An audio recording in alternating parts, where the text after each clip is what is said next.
showing. So again, if you look at, again, top 1%, this is the next spread. This is bottom 90%.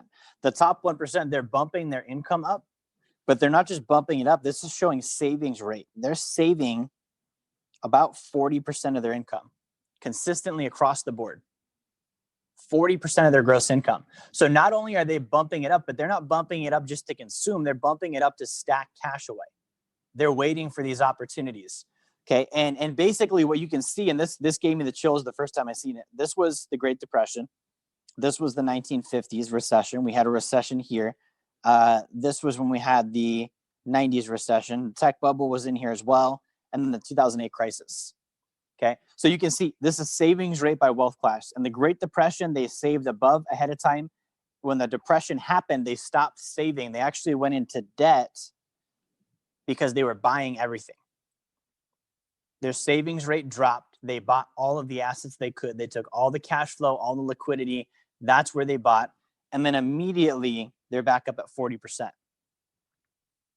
Okay, now I want you to think about this. Like when you have like economically, like you have a bad month, if your paycheck was lower than you thought it was on accident and it wasn't something you were preparing ahead of time for, the next month, do you usually shoot up to an all-time high?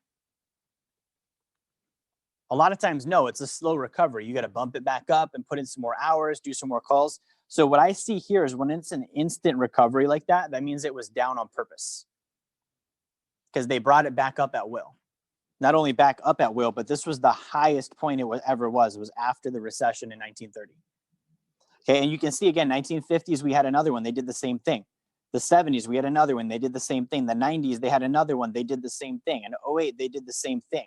You can see right now they're saving. Okay, now this is, again, just looking at graphs. If we look at the pattern of if every time they have a recession, they're dropping their income or their savings rate down. That's the pattern. And then we see every time it's a boom, they're saving the majority of their money. If they're doing that right now, what can we tell is next? They're about to drop it back down again. Why would they be saving so much money if they didn't think it was going to drop? So this is a